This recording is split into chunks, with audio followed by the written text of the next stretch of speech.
अणम्युणजिणं वीरम् अनन्तवर्णानदंसनसावम् वोच्छामिण्यं सारं केवलिसुध केवली गणितम्। नियमसार ग्रंथ के सारांश पर चर्चा चल रही है। पिछली कक्षा में निश्चय भक्ति अधिकार की चर्चा हमने की थी और निश्चय आवश्यक अधिकार की चर्चा आज हम करने वाले हैं। और आगे के जो 12 अधिकारों में शेष अधिकार हैं उनकी चूंकि सार संक्षेप ही आपके सिलेबस में है, इनको विस्तार से रुचि है वो प्रवचन नियमसार ग्रंथ का विस्तृत अध्ययन भी कर सकते हैं मूल गाथाओं के साथ। ये परिचयात्मक है, इसलिए परिचयात्मक तक ही हमारी चर्चा होगी। कल किसी ने प्रश्न भी पूछा था कि इसका सारांश का भी सार किस प्रकार से लिखेंगे। तो जो प्रस्तुत पुस्तक है आचार्य कुंद और उनके टीकाकार, इसी के आधार पर सारांश लिखना है। नियमसार ग्रंथ पढ़ करके भी सारांश लिखना चाहे तो लिख सकते हैं, उसके लिए कोई निषेध नहीं है, अच्छा है, हमारे लिए अधिक लाभ होगा। लेकिन ऐसी चिंता ना करें कि मूल ग्रंथ से ही सारी गाथाओं को देख करके सार लिखना अनिवार्य है, ऐसी अनिवार्यता नहीं है। सारांश का भी सार लिखना है, माने इसको भी आप अति संक्षेप कर सकते हैं। और मेरे ख्याल से आज ये सारांश की चर्चा अपनी पूर्णता को प्राप्त होगी। हाँ, रीड करेंगे।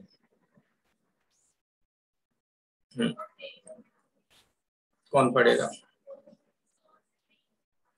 अलका जी पढ़ेंगे आप?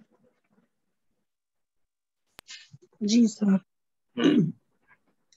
निश्चय परमावश्यक अधिकार। इस अधिकार में सर्वप्रथम आवश्यक की निरुक्ति देते हुए कहा है कि जो अन्य के वश में नहीं है वह अवश्य है और अवश्य का कर्म आवश्यक है। यह आवश्यक कर्म कर्म का विनाश करने वाला है और निर्वयव निर्वाण का कारण है।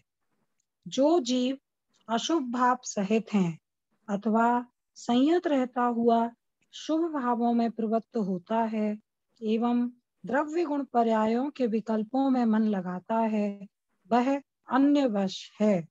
उसे आवश्यक कर्म नहीं है, किंतु जो पर भाव को त्याग कर निर्मल स्वभाव वाले आत्मा को ध्याता है वह आत्मवश है, उसे ही आवश्यक कर्म होते हैं। आवश्यक सहित श्रवण अंतरात्मा है और आवश्यक रहित श्रवण बहिरात्मा। जो अंतर्वाय जल्प में नहीं बरतता वह अंतरात्मा है और जो अंतर्वाय जल्प में बरतता है वह बहिरात्मा है। जो धर्म ध्यान शुक्ल ध्यान परिणत है वह अंतरात्मा है और जो ध्यान विहीन है वह बहिरात्मा है। इस प्रकार अंतरात्मा बहिरात्मा का भेद बताने के पश्चात आवश्यक की महिमा बताते हुए आचार्य कहते हैं कि आवश्यक रहित न केवल दर्शन से ही भ्रष्ट होता है अपितु चारित्र से भी भ्रष्ट है। अतः मुक्ति चाहने वालों को आत्म स्वभाव में स्थिरता रूप आवश्यक करना चाहिए। इसी से सामायिक गुण भी पूर्ण होता है। जो साधु प्रतिक्रमण प्रत्याख्यान आदि षड आवश्यक रूप निश्चय चारित्र की क्रिया को करता है वह वीतराग चारित्र में स्थित है। अतः योगी को जिन कथित परम सूत्र से प्रतिक्रमण आदि की स्पष्ट परीक्षा करके मौन व्रत सहित ध्यानमय प्रतिक्रमण आदि रूप निज कार्य नित्य करना चाहिए। यदि शक्ति विहीन हो तो श्रद्धान ही करना चाहिए। बस आचार्य कुंद। हाँ अलका जी, ये आवश्यक अधिकार है। आवश्यक के संबंध में तो हमने सुना ही है। 28 मूल गुण में जो 6 आवश्यक होते हैं, समता, स्तुति, वंदना, प्रतिक्रमण, आदि जो आवश्यक हैं, श्रावक के भी क्या आवश्यक, हमने देव पूजा, गुरु उपासना, स्वाध्याय, संयम, तप और दान, ये आवश्यक का मतलब ये होता है नित्य करने योग्य कार्य है। नित्य करने योग्य कार्य को आवश्यक कहते हैं। कुछ तो ऑप्शनल होते हैं, जैसे इरियापथ आदि हैं, तो गमनागमन करें तो इरियापथ का पालन हो, लेकिन गमन ना करें तो भी इरियापथ का पालन समिति उनको कहलाती है, क्योंकि अभिप्राय में किसी भी प्रकार की हिंसा अपने योग के माध्यम से, अपने गमनागमन के माध्यम से नहीं करना चाहते, यत्नाचार प्रवृत्ति होने के कारण गमन ना हो उस काल में भी समिति आदि घटित इस प्रकार से होती है। लेकिन समता, स्तुति, वंदना, प्रतिक्रमण, स्वाध्याय और ध्यान ये मुनियों के नित्य कार्य हैं, नित्य कार्य। और कैसे हैं? ऑप्शनल हैं, ऑप्शनल नहीं, अनिवार्य हैं। इनकी अनिवार्यता क्यों है तो उसका हेतु भी यहाँ बताया कि अपना जो चित्त है अशुभ भावों में तो जाए ही नहीं, अशुभ भाव का तो सर्वथा निषेध है, और संयत रहते हुए शुभ भावों में भी प्रवृत्त हो अथवा द्रव्य गुण पर्याय के विकल्प रूप परवश रहे, वो भी आवश्यक नहीं है। सर्वथा निर्मल स्वभाव वाले आत्मा को ध्यान, जैसे इसका क्रम है ना, समता, स्तुति, वंदना, प्रतिक्रमण, स्वाध्याय और ध्यान, तो समझ लो ध्यान पे आवश्यक की पूर्णता है। इसकी चर्चा हम बार बार करते हैं। दुवे हम्पि मोख के हेउम झाउड़दी मुनि नियमा, मुनि नियम से ध्यान रूप आवश्यक करते हैं, और बाकी के जो आवश्यक है वो उसी के साधन रूप है, ध्यान के साधन रूप है। तो ध्यान एक व्यापक आवश्यक है और ये नित्य क्रियाएं हैं। कई लोग कहते हैं कि अब मुनि महाराज तो निवृत्त हो गए, उनके पास क्या काम है। ऐसा विचार करना, ये इससे पता चलता है कि मुनि जीवन के संबंध में अथवा मुनि धर्म के संबंध में कितनी अल्पज्ञता है। हमारे कार्य तो, गृहस्थों के कार्य तो ऐसे होते हैं कि एक दिन दुकान गए, नहीं भी गए, बंद कर दिया ताला डाल के, तो कोई कहेगा नहीं क्यों नहीं गए हैं। हमको ऐसा लगता है हम बहुत व्यस्त हैं, सारी दुनिया का भार सर पे ले रखा है, इसलिए हमारे पास तो समय ही नहीं है। फिर भी हम अपने कार्यों को, किसी कार्य को कभी कर लेते हैं, किसी को कभी छोड़ देते हैं। आवश्यक नहीं। मुनि जीवन बहुत अनुशासित, नियत, समयबद्ध और जो नित्य कार्य हैं उनको बिल्कुल मेटिकुलसली, पूरी तत्परता के साथ अनुपालन करते हुए व्यतीत होता है। इसलिए आवश्यक मुनियों के जीवन में नित्य होते हैं। उनकी निद्रा आदि बहुत अल्प होती है। अंतिम प्रहर में अंतर मुहूर्त से भी कम काल के लिए शयन आदि करते हैं, नहीं तो ये अपने 6 आवश्यक जो कार्य हैं, इन आवश्यक कार्यों में ही निमग्न रहते हैं, सामायिक आदि में ही निमग्न रहते हैं, और उनमें किसी भी प्रकार का दोष नहीं लगता है, उनमें गैप नहीं पड़ता है। उनका संडे सैटरडे भी नहीं होता है, जैसे लौकिक जीवन में होता है आज तो रविवार है, आज तो है कुछ छूट मिल जाए, कुछ छूट का कार्य हो जाए, तो ऐसा नहीं है। अब जो 6 आवश्यक हैं, स्तुति, समता, स्तुति, वंदना, प्रतिक्रमण, स्वाध्याय, ध्यान, समता, इसमें स्तुति, वंदना, प्रतिक्रमण, स्वाध्याय, ध्यान, समता के साथ में अगर इनको पूरापन, तो सामायिक आदि का नियम तो हमें पता है। जब भी हम त्यागी वृत्तियों को देखते हैं वो सामायिक कर रहे हैं, शेष का नाम नहीं जानते हैं, लेकिन शेष भी वो उसी प्रकार से करते हैं। प्रतिक्रमण, प्रत्याख्यान आदि भी उनके जीवन के नित्य हैं। नित्य क्यों है? क्योंकि 6वां 7वां गुण स्थान रहता है ना, तो 6वें गुण स्थान का निवारण करके 7वें गुण स्थान में आरोहण करना, कहते यत्नाचार प्रवृत्ति करते हुए भी जो दोष लगते हैं, जिसका स्वयं प्रतिक्रमण आदि लेते हैं। और 28 मूल गुण रूप जो क्रिया है उसमें भी अगर दोष लगता है तो निर्यापक आचार्य के निकट जाकर के प्रत्याख्यान, प्राश्चित्य आदि लेते हैं, प्रतिक्रमण करते हैं। लेकिन निष्कर्ष रूप में जो बात है वो यही है कि वास्तव में ये 6 आवश्यक ध्यान के काल में घटित हो जाते हैं। ध्यान में बाहर में कोई कहेगा कि देखो मुनि सामायिक कर रहे हैं, स्तुति कर रहे हैं, वंदना कर रहे हैं, प्रतिक्रमण कर रहे हैं, लेकिन वो तो 7वें गुण स्थान में आरोहण करके ध्यान रूप ही सभी आवश्यक ध्यान में घटित होते हैं। इसलिए यथा योग्य माने यत्नाचार प्रवृत्ति सहित, तत्परता सहित, ये 6 जो आवश्यक हैं, 6 आवश्यक हैं, इनका अनुपालन उनके जीवन में होता है।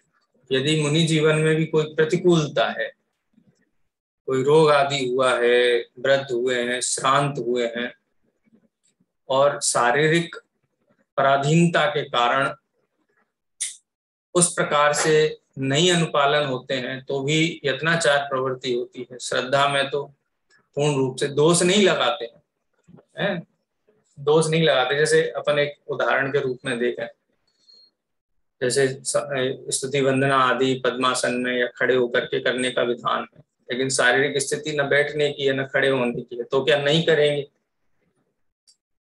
हैं? तो लेटे हुए भी उस अवस्था में भी इन आवश्यकों का आदर करते हैं, तिरस्कार नहीं करते हैं, यत्नाचार प्रवृत्ति रखते हैं। इसलिए ये पंक्ति भी मूल गाथाओं में आचार्य कुंद कुंद देव ने डाली, जो सत्य हो वह करें और असत्य की श्रद्धा करें, उसका उल्लेख यहाँ भी किया गया है। आगे पढ़ते हैं। सर मैं पढ़ूंगी ना टुडे? पढ़िए।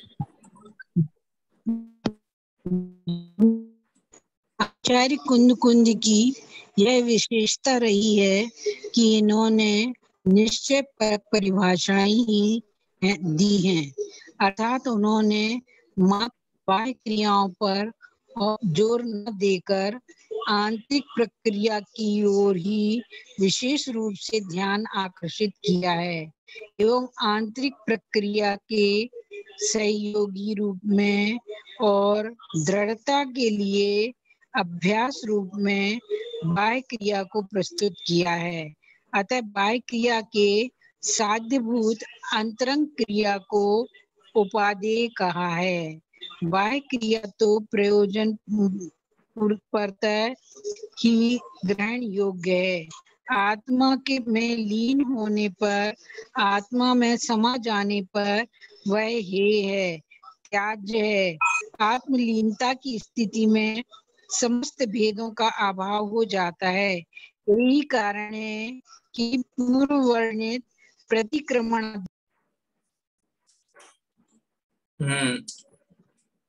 क्या हुआ मीना जी? डिस्कनेक्ट हो गई लगता है। कोई और अनम्यूट कर लीजिए। सागरिका जी पढ़ेंगे आप? जी सर। पढ़िए। बाह्य क्रिया तो प्रयोजन पुरता ही ग्रहण योग्य है। आत्मा में लीन होने पर, आत्मा में समा जाने पर वह है, त्याज्य है। आत्मलीनता की स्थिति में समस्त भेदों का अभाव हो जाता है। यही कारण है कि पूर्व वर्णित प्रतिक्रमणादि षटावश्यक में आचार्य ने प्रतिक्रमण, प्रत्याख्यान, आलोचना एवं प्रायश्चित्त सभी को ध्यान ही कहा है, और इसी ध्यान में प्रतिक्रमण आदि को करने का उपदेश दिया है। उन्होंने तो यहाँ तक कहा है कि यदि ध्यान में प्रतिक्रमणादि करने की सामर्थ्य न हो तो उनका श्रद्धान ही करना चाहिए। वचन में प्रतिक्रमण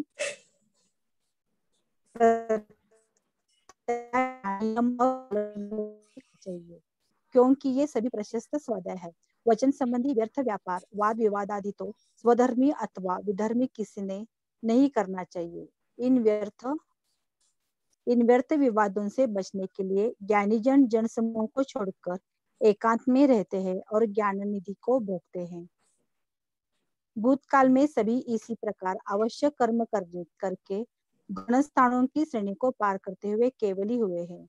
इस प्रकार पूर्व पुरुषों का उदाहरण देकर आचार्य हमें भी आवश्यक कर्म करने की प्रेरणा देते हैं।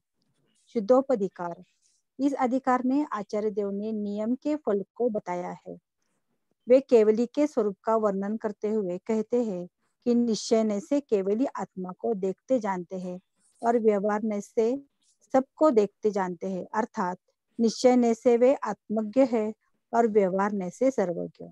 जिस प्रकार सूर्य में प्रकाश और ताप एक साथ होते हैं, उसी प्रकार केवल ज्ञानी के ज्ञान और दर्शन युगपत होते हैं।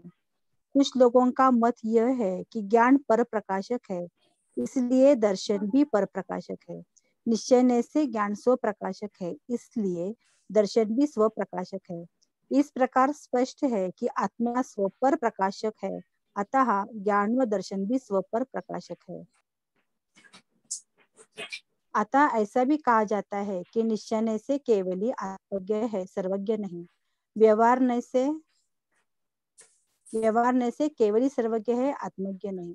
गुण गुणी में भेद का अभाव होता है। इस युक्ति द्वारा ज्ञान और दर्शन को स्व पर प्रकाशक सिद्ध करते हुए आचार्य देव कहते हैं कि आत्मा को इसलिए आत्मा आत्मा को जानता है। यदि ज्ञान आत्मा को न जाने तो वह आत्मा से ही भिन्न सिद्ध हो। अतः ज्ञान आत्मा है, आत्मा ज्ञान है। चूंकि आत्मा स्व पर प्रकाशक है, इसलिए ज्ञान दर्शन भी स्व पर प्रकाशक है। केवली ज्ञान का ज्ञान अतिद्रिय और प्रत्यक्ष है, शेष का परोक्ष। इस अधिकार के अंत में सिद्ध दशा का वर्णन करने के पश्चात आचार्य देव प्रतिज्ञा वाक्य को दोहराते हुए उपसंहार में मार्ग एवं मार्ग फल की चर्चा करते हैं तथा भव्य जीवों को सतर्क करते हुए कहते हैं कि यदि कोई ईर्ष्या भाव से जिन मार्ग की निंदा करे तो उसके वचन सुनकर जिन मार्ग में अभक्ति नहीं करना। इस प्रकार हम देखते हैं कि नियम सार मुख्यतः मोक्ष मार्ग के निरुपचार निरूपण का अनुभव ग्रंथ है। संपूर्ण नियम सार में एक ही ध्वनि है कि परम परिणामिक भावरूप नीच शुद्धात्मा की आराधना में ही समस्त धर्म समाहित है। इसके अतिरिक्त जो भी शुभाशुभ विकल्प एवं शुभाशुभ क्रियाएं हैं उन्हें धर्म कहना मात्र उपचार है। अतः प्रत्येक आत्मार्थी का एकमात्र कर्तव्य इन उपचरित धर्मों से विरत हो एकमात्र नित्य शुद्धात्मा तत्व की आराधना से निरत होना ही है। निश्चय आवश्यक अधिकार में ध्यान रूप ही सभी आवश्यक है, इस प्रकार आचार्य देव ने निष्कर्ष दिया। माने जो भी आवश्यक कहे गए हैं, जिनमें उनका चाहे व्यवहार रूप हो, मनन वचन काय की क्रिया रूप हो, ये आरंभिक अवस्था हो सकती है, लेकिन उद्देश्य ध्यान रूप परिणमित होना ही है। और उसी ध्यान के काल में गुणस्थान की प्रक्रिया को पार करते हुए केवली होते हैं या सिद्ध होते हैं। प्रक्रिया को पार माने 12वें गुणस्थान के बाद केवल ज्ञान आदि प्रकट करते हैं। तो ये आवश्यक साधन है मोक्ष के, मुक्ति के। इनकी पूर्णता जब ध्यान में होती है और उत्तम शरण से एकाग्र चिंता निरोधो ध्यानम अंतर मुहूर्ता, तो निश्चित रूप से गुणस्थानातीत सिद्ध पद तक जीव पहुंचता है। इसलिए मुनियों के परम आवश्यक कार्य हैं। अब ऐसा विचार करो कि लौकिक जीवन जो है गृहस्थपना आदि का त्याग क्यों होता है? क्योंकि आवश्यक कार्य नहीं कर पाते। हम देखते हैं ना, कई बच्चे तैयारी कर रहे हो किसी कॉम्पिटिटिव एग्जाम की, तो टीवी देखना बंद कर देते हैं, दोस्तों के साथ घूमना फिरना बंद कर देते हैं, खेल कूद बंद कर देते हैं। तो उनसे पूछे क्यों बंद किया? बोले हमको अध्ययन करना है ना, परीक्षा क्रैक करनी है।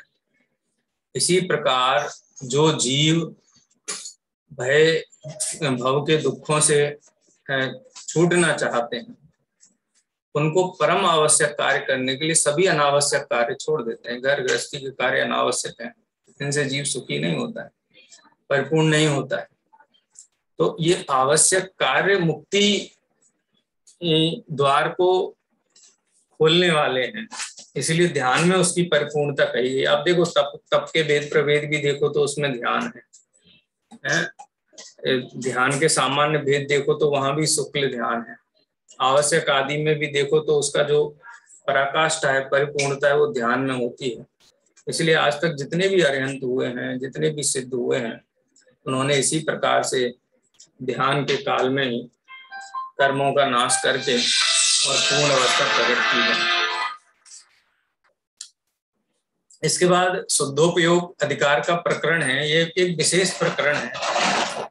शुद्धोपयोग की चर्चा करते हुए आचार्य देव ने सर्वज्ञता का बहुत अद्भुत विवेचन किया है। क्रमबद्ध पर्याय ग्रंथ में भी आपने देखा होगा इस शुद्धोपयोग अधिकार की एक गाथा का, वहां पर संदर्भ दिया गया, उद्धृत किया गया। और पहले ही पैराग्राफ में आप देखते हैं कि व्यवहार नयन जानदि पश्यति सव्वम व्यवहार नयन केवली भगवम और जो केवली भगवान है वो व्यवहार नय से लोकालोक को देखते हैं, जानते हैं, देखते हैं, और निश्चय नय से अपने आत्मा को जानते हैं, लोकालोक को निश्चय नय से नहीं जानते हैं।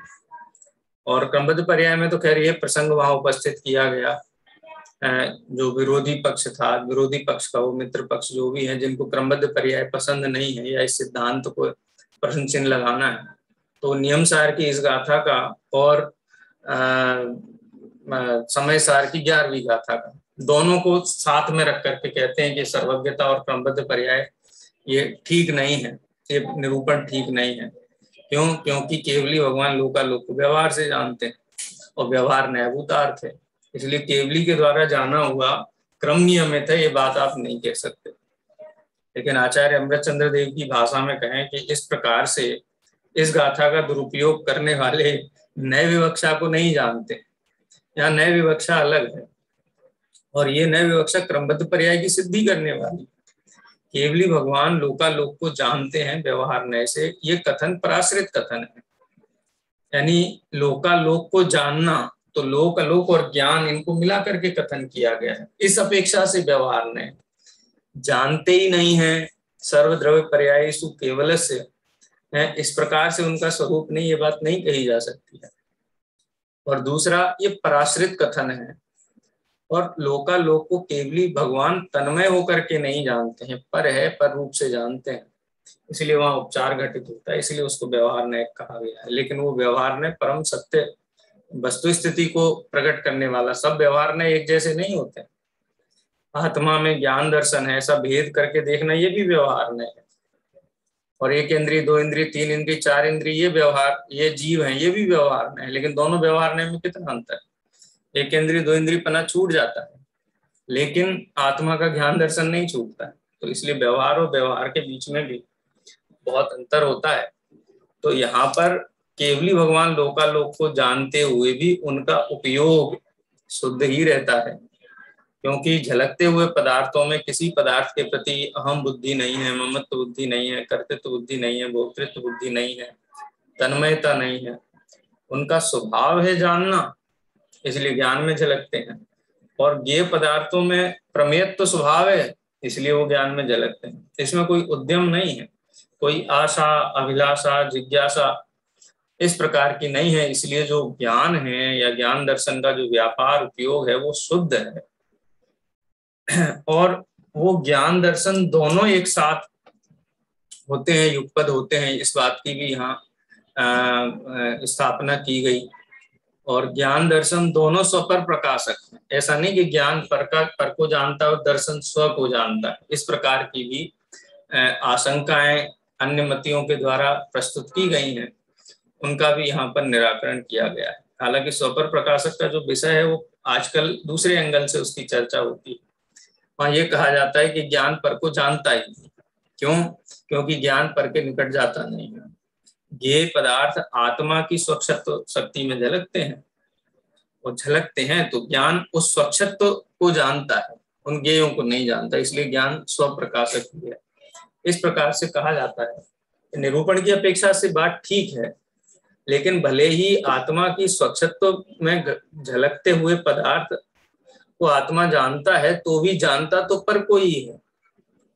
व्यवहार में का कथन हो या प्रक्रिया भेद की बात हो, प्रक्रिया कुछ भी हो, तो भी लाल को लाल, हरे को हरा, जैसा है वैसा ही जानता है। भगवान के भामंडल में जो 7 भव झलकते हैं, तो 7 भव झलकते हैं तो भले ही ज्ञान में झलकते हैं, लेकिन वो कोई काल्पनिक नहीं है, यथार्थ है, वस्तु रूप है। इसलिए विवक्षा स्वपर प्रकाशक की भी ठीक ठीक समझनी चाहिए, और सर्वज्ञता किस प्रकार से व्यवहार नय से कही गई है, इस बात को भी ठीक से समझने की आवश्यकता है। उसका निराकरण यहाँ किया गया है। इसलिए जो केवली है वो आत्मज्ञ हैं, सर्वज्ञ नहीं है, ये निश्चय नय का कथन है।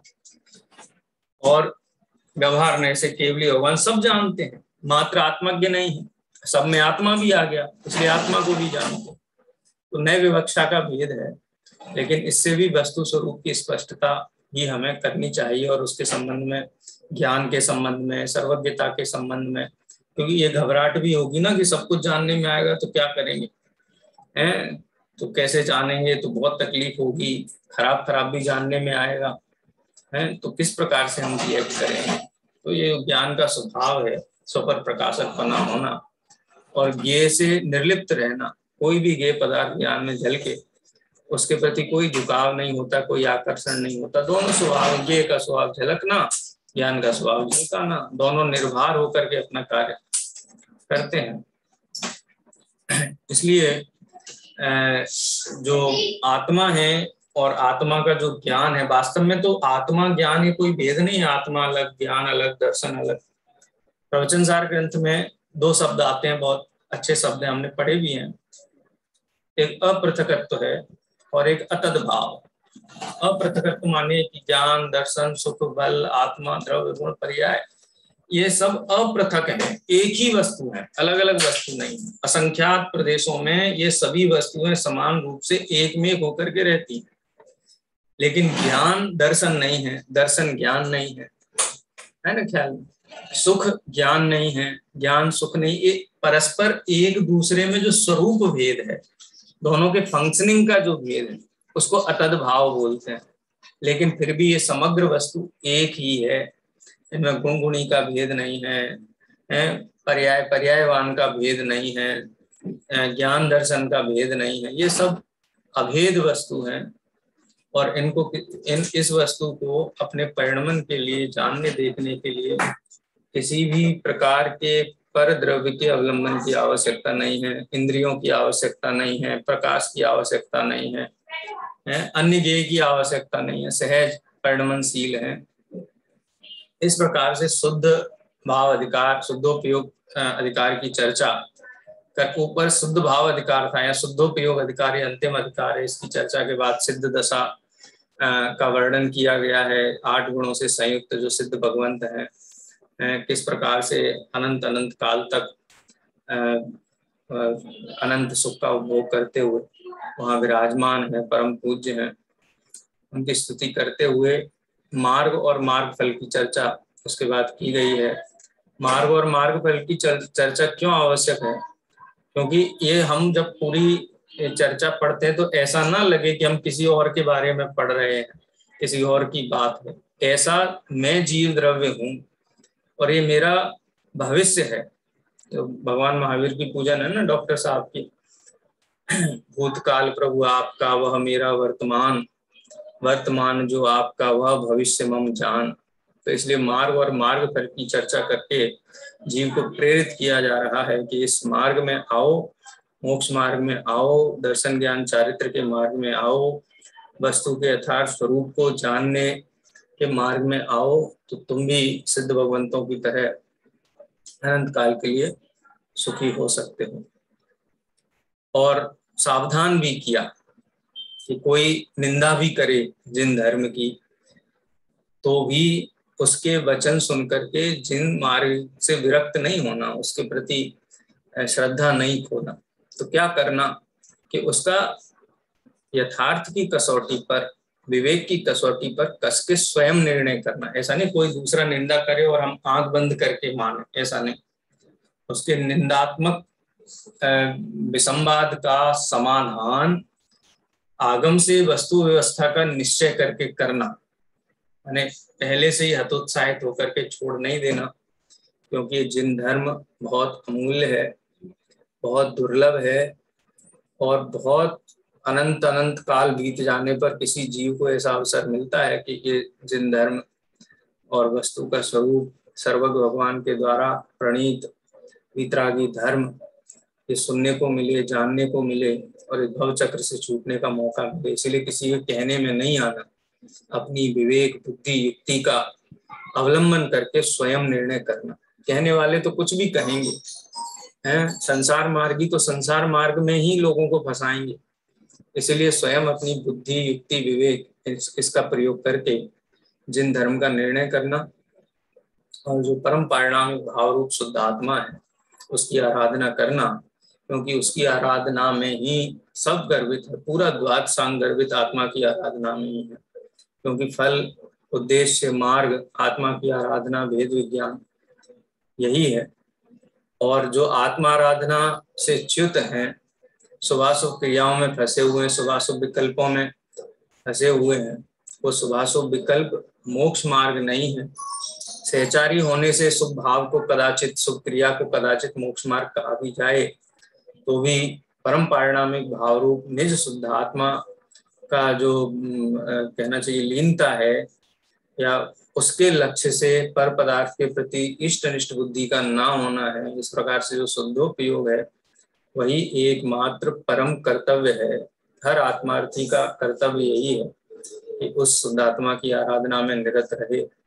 ऐसी प्रेरणा देकर के आचार्य देव ये नियम सार का जो प्रकरण है, अंतिम प्रकरण है, उसको पूर्ण करते हैं। मुख्यतया मुनि जीवन से संबंधित है, लेकिन आचार्य कुंद देव ने निश्चय नय की मुख्यता से कथन किया है। अब आपको ये प्रश्न हो सकता है कि व्यवहार नय का भी उसी विस्तार के साथ में कथन करना चाहिए तो संतुलन बनता, लेकिन अब देश काल परिस्थिति के अनुसार कथन किए जाते हैं, ये हृदय में एकदम स्पष्ट होना चाहिए। आचार्य कुंद के समय व्यवहार नय के निरूपक शास्त्र लिखे गए, और क्योंकि वो भी आवश्यक था, ऐसा नहीं था कि उसकी कोई उपयोगिता नहीं थी, वो भी निश्चय नय गर्भित ही थे। निश्चय नय तो ये कहता है बस शुद्धोपयोग रूप परम पारिणामिक भाव की उपासना करो, उसी से मुक्ति है, वही रत्नत्रय है। लेकिन वो पारिणामिक भाव क्या है, मोक्ष मार्ग क्या है, वो पूरा विशदता से ख्याल में नहीं आता है। वो विशदता के लिए तो व्यवहार नय के निकट ही जाना पड़ेगा, व्यवहार शास्त्र, सिद्धांत शास्त्र, वहीं से उसका ज्ञान होगा। तो उपलब्ध सिद्धांत शास्त्रों को पढ़कर के कोई मात्र बुद्धि का व्यामोह, बुद्धि का व्यवसाय करके रुक ना जाए। जो लक्ष्य है, उद्देश्य है, क्षपक श्रेणी मानना है, 8 कर्मों का अभाव करके अनंत सिद्ध अवस्था प्रकट करनी है, उसके लिए ये जो परम समाधि शुद्धोपयोग की है, इसलिए ये निश्चय नय की मुख्यता से वहां बात की गई। जहां जिस चीज की थोड़ी दुर्लभता होती है, आचार्य भगवंत करुणा करके उसी विषय को विशेष रूप से कहते हैं। निषेध नहीं है किसी का, एक एक वाक्य बहुत संतुलित है, लेकिन निश्चय व्यवहार की शैली जिनागम की शैली है। कहीं व्यवहार की मुख्यता से कथन होता है और व्यवहार में कोई रुक ना जाए, इसलिए निश्चय नय के कथन से उसको सावधान किया जाता है। तो संतुलन का कार्य है, ठीक है। ऐसा नहीं समझना चाहिए कि हर अधिकार में परम शब्द लगा करके और व्यवहार नय को छोड़ दिया गया है। उसके संबंध में भी निराकरण प्रस्तुत किया गया है। ठीक है, ये इसका सार संक्षेप हुआ है, और विशेष आप पढ़ना चाहें तो मूल जो ग्रंथ है उस मूल ग्रंथ से भी आप पढ़ सकते हैं। आज लगभग समय हो गया है। नियम सार ग्रंथ का सामान्य ये हमने सारांश पढ़ा है इस पुस्तक के आधार पर। कोई किसी का कोई चर्चा परिचर्चा प्रश्न हो तो आप पूछ सकते हैं। यह जिनवाणी स्तुति करते हैं, कल अष्टपावड़ ग्रंथ पे प्रारंभ करेंगे। निज निधि निज में बताई अनंत उपकार इसके लिए जिनवाणी माँ को वंदना सतबार है, वंदना।